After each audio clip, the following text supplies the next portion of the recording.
match point with EVOS Holy, who is opting to be on the red side. Yes, Falcon, they stay on the blue side. Now, here's a couple of things that we need to worry about, right? From both sides, there are some must bans. In Harith, I'm hoping that EVOS Holy is going to ban it out. Chip is another red side ban that you need to get rid of. Loyi, and as well as the Roger for blue. So Valentina ban out, this makes the intention from Falcon even clearer. I feel like Faramis is definitely on the board. And EVOS Holy, they are willing to let it through because they are still prio picks, right? Like Moskov, Claude, Natan. I feel like right now, you probably don't need to prioritize marksman too much unless it's a Roger Harith. Every other matchup is pretty even overall. I mean, yeah, unless you're like real good at a hero, like Unless Super you're Marco. like D? Yeah, you're D playing Moskov, or you're like Super Marco playing Claude. Like for some reason, they're just made to play those heroes. But Farmis first pick for the side of Falcons. Now EVOS Holy have to respond with 2 picks of their own. They could go, I mean, there's an Arlet angle now that it's opened up, or they can just take the Moskov Edith again, something that they did show in the previous game. We've seen Fluffy on the Edith, but it doesn't rule out that it cannot be flexed. I think this is totally fine here. I think now it's about how do they scale towards the later stages of the game. They've got Moskov, but most teams like to have a secondary win condition in these types of situations, and I think that Farsa does a really good job, especially when we're thinking about like how do we deal, how exactly, we don't have the Valentina, so we don't have the Farmis ult. How exactly do we deal with it? Just blow it up. Just blow it up with a Feathered Airstrike. Yeah, plenty of options, honestly. Xborg is also one. Terizla. Which was a hero that Falcon banned in game 1, but towards the second phase, they did prioritize the Yuzhong and Fredrin, but in this case, they might want to look at their own marksman. So they take the Terizla and the Baxia for themselves. Okay, that's totally fine here. That's totally fine. The real question is whether Annabelle is going to get a jungler this time, or are they just going to be like, he's got a huge hero pool, let's not worry about it, let's start focusing on what we want to bring to the mid lane, or even better yet, just lock in, just keep that double flex up possible. So it could be a mid lane, right? It has to be a mid lane. Bumblebee reporting for duty. Okay, so they take the Xborg. So it doesn't put Fluffy on the Xborg yet, right? Because it's still a flex pick. I'm telling you, the double flex pick is always good. I was thinking whether or not they wanted to go for the Arla instead, because it's like, oh, you want to clump up really, really close to each other, that's totally fine. Even better when you're playing the Arla to like sweep you, guarantee a nasty final slash. Oh, interesting. Brody ban coming up for the side of EVOS Holy. This time is they want to give brands a good lane, right? They want to get dominated by a Brody. I heard Brody Warcry is obnoxious. I'm not sure how true that is. Is it that good? Wait, let me think about it. I you never can put proc too it much pretty thought. easily, right? Your first ability, second ability, auto attack, ult. So you have to be in range of the second ability to guarantee the Warcry trigger. Okay, I could see that happening. Or you just hit the person twice. Oh, you're right. But then, like, you're wasting 6 seconds worth of extra damage here. I think it's interesting, right? Because a lot of these laning phases come down to, do you want a prolonged trade or do you just want, like, instant value? If you're looking for instant value, I mean, Quantum Charge is always good. Impure Rage, another one. Ooh, Yves Novaria ban for the side of Falcons. Brodian as well as the Matilda for the side of EVOS Holy. Kind of interesting. And it makes it even better for Farsa, right? No Matilda to save your team. You ban out the Eve and Novaria to protect Faramis, but still, there's not enough bans to account for Farsa. There's 4 mid laners banned out by FALCON just in this game. I think this could just be like a, honestly, a Grok pick. Ooh, Xavier! Dude, even nastier. Okay, I have a lot of respect. I have a lot of respect for EVOS Holy, because now, with the changes currently to that to Xavier, you can literally, at level 12, you can sit by the creep. I think you have to have like 20% CDR if I remember correctly. I could be wrong about this, right? You sit in front of a creep, you max out your stacks, and then you just spam your ult every 9 seconds. Yep, and cooldown reduction actually has a lot more value on Xavier in this patch because they did do some number tweaks, I believe, to the passive, if I'm not mistaken. So actually, that brings a lot more to the Xavier if you invest in the Enchanted Talisman. In this case, he's a good glowing one buy as well. Yeah, it's going to be so funny. He's going to be like, Dawning Light, 9 seconds later, Dawning Light, 9 seconds later, Dawning Light. It's like, stop it.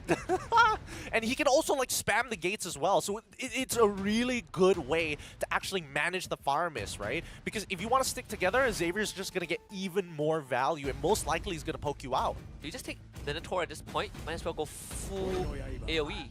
Oh, that's a good Or, point. wait, yeah, Hayabusa works, right? I was thinking Xbox jungle so you can go Minotaur, but either way, Annabelle gets the Hayabusa again. I love this draft coming out for EVO's Holy because now it's very much answering the request of the current patch, which is like make plays, big damage, and we're gonna cut through all your utility. So LaFell did mention that if you pick an enchanted support before seeing if the enemy has an assassin on their side, usually life becomes very, very hard, right? Because assassin would just look to die for you. In this case, Florian makes a very, very juicy target for Annabelle. I mean, I would say that Floret, just keep your eyes on Floret and her pathing throughout the jungle, right? If they have no information on Hayabusa, then it's a little dangerous. With information, you can play a little bit more aggressively sometimes. I'm expecting the dude to go over to PX7 first, help him get the lane prio, and probably you switch it between PX7 and Dax. I don't think Benny needs it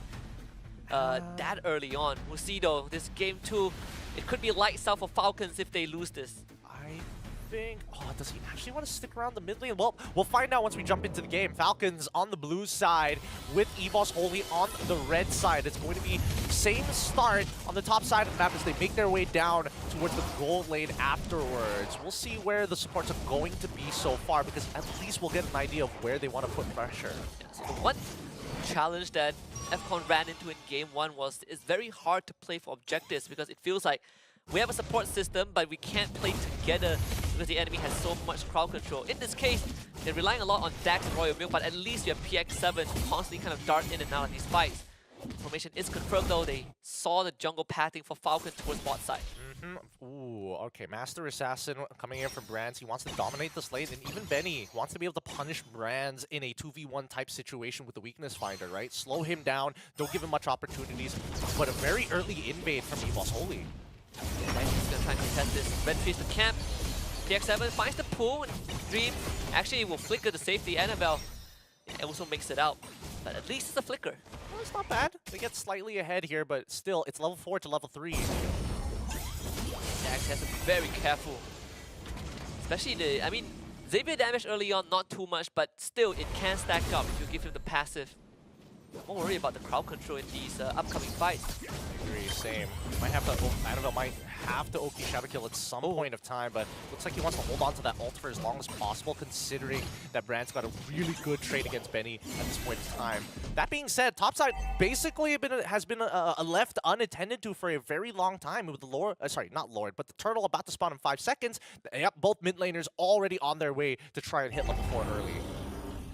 It's very imperative for Royal Milk to not lose too much of his health before the Lord spawns. And Fluffy, he has the Impure Rage, and again, max HP damage right now, so it does hurt a lot more, I guess, especially in Terizla, a matchup that naturally favors the export. Of course, the Turtle starting to fall down low, Dax can flip. Crowd control not really there, penalty don't use. Annabelle finds the Turtle again, and last time he follow up, it will be First Blood going over to EVO's Holy as Dax falls, but this time PX7 finds the trade onto Dream. Yep. Oh, you can just see how much damage Klokun is able to apply onto Kid X, right? Kid X basically has no defenses against the magic damage for now. And even Brands, he's got to respect the damage coming up for Benny, especially when the entropy is out. It may have been nerfed, but in the earlier stages of the game, the extra auto attacks really stack up. Even with the weakness finder, right? So Brands can't just stand there and man fight him with the reduction. Klokun did get an XP advantage thanks to the early Turtle. In this scenario, I believe Annabelle won the Turtle fight same level and actually gets stunned by Dax as he shadows in.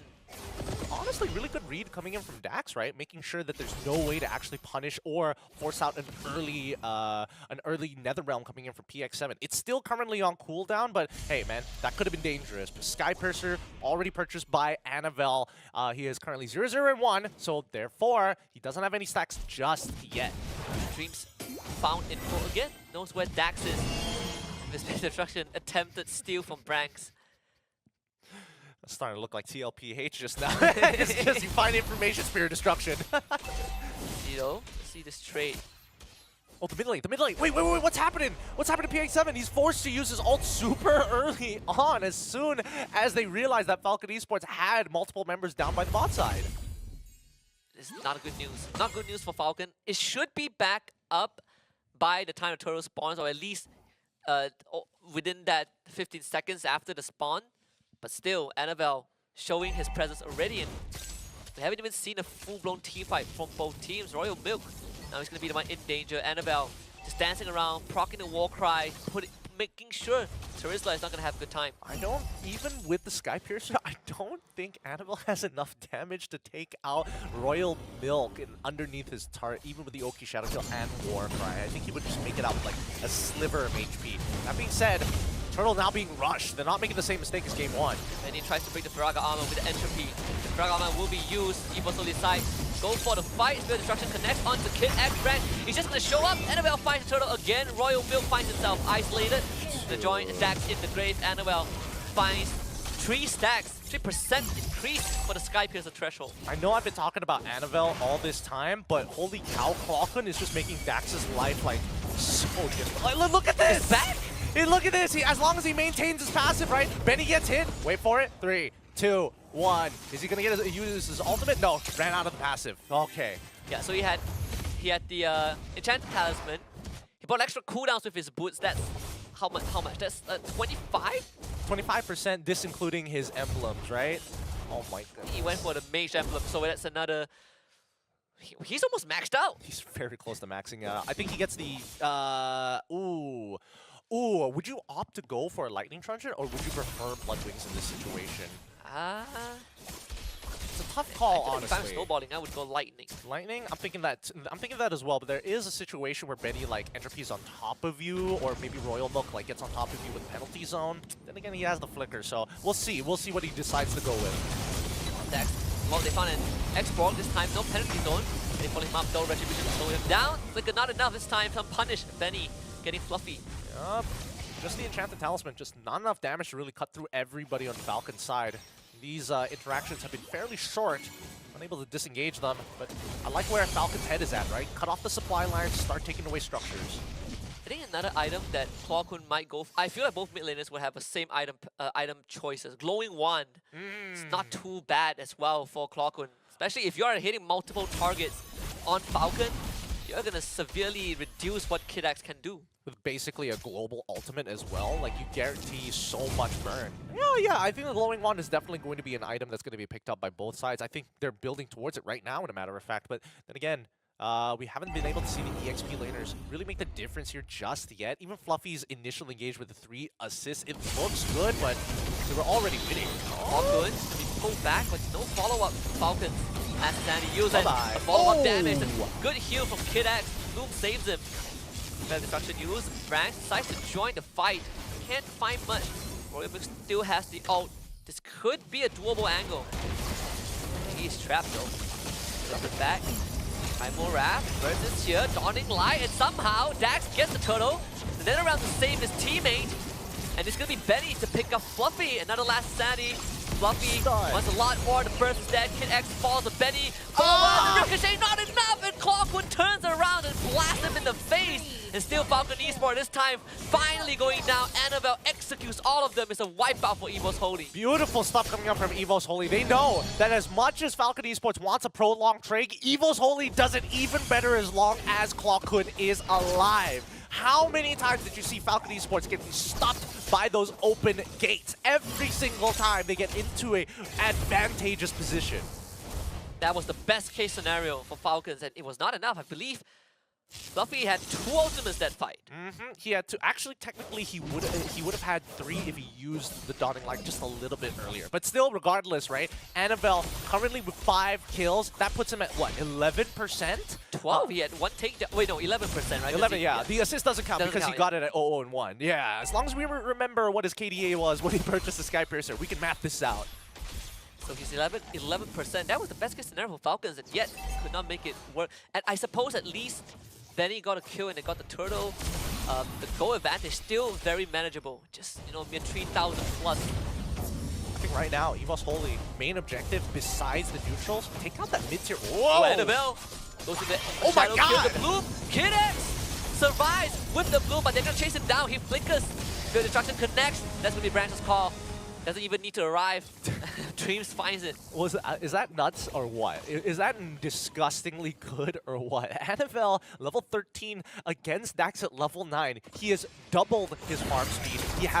He has 3 full components. Sorry, 3 full items compared to 2 components from the side of Dax. Dax is probably considering going for a Garden Helmet next. So it's just gonna be scraps. He won't have much physical defense though. It's primarily focused on just magic resist, tough boots, the mantle, molten core, and some extra HP. Yeah, I think, doubling down on the HP is a smarter option for Dax rather than thinking about getting an anti-cuirass this early on, because the main issue is really the magic damage coming in from Clawhood, right? He can't seem to just shake him off, and if he engages too hard, then he has to deal with both Dreams and Fluffy. It's gonna be such a tough dance. Falcons, they are willing to do it, but they need info, right? I feel like they are thinking of the rush. I think they should.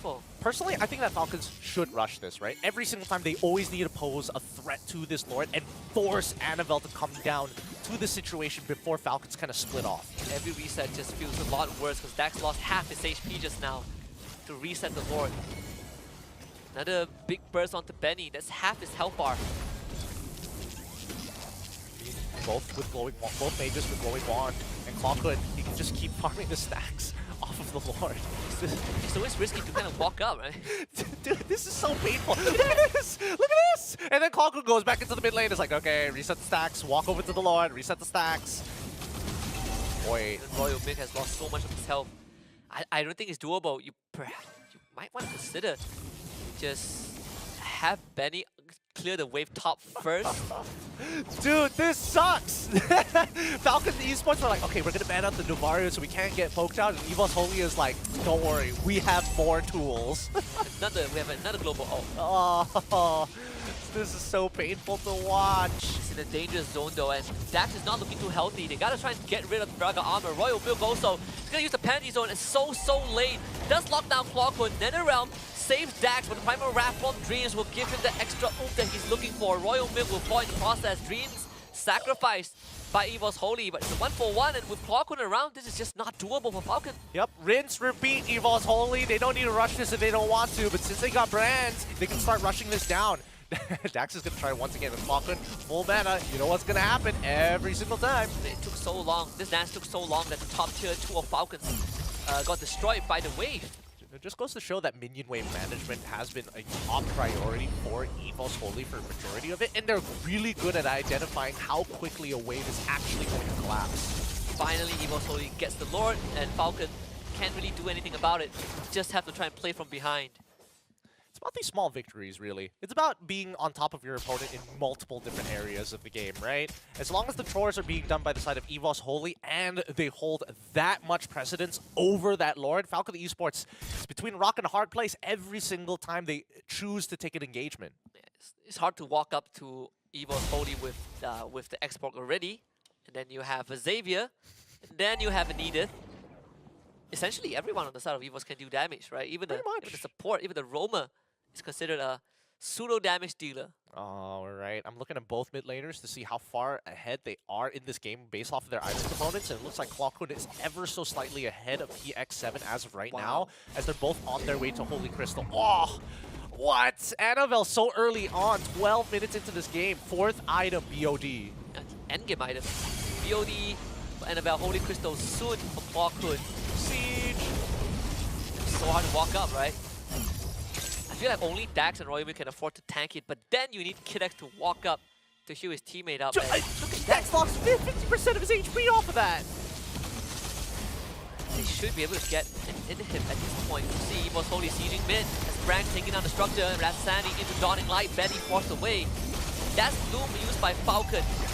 Will make sure that the Lord goes down. They want to commit for more, and Clawhood stops the engage. There's no follow-up from Falcons because of that. And now Dax, he's going to be rooted in place. Brank just wails on him with the piercing arrows. Clawhood again, just doing too much work for Falcons to handle. They will catch Annabelle down bot, but damage has been done. And Fluffy once more with the last Sandy Flicker finds himself a double kill, doesn't even go down. And Royal Milk, he is just controlled for days on end, pushed away from his crystal by Branks. This should be GG. EVO's Holy just absolutely absolutely dancing on the graves of FALCON Esports. It's PX7 to go down last, and EVOS Holy have eliminated FALCON Esports from the LCQ. They move on to face off against Rebellion Esports. That's game. GG, well played to EVOS Holy with the new tech here. And now we're seeing that Xavier, just the ultimate way to deal with this Farmus.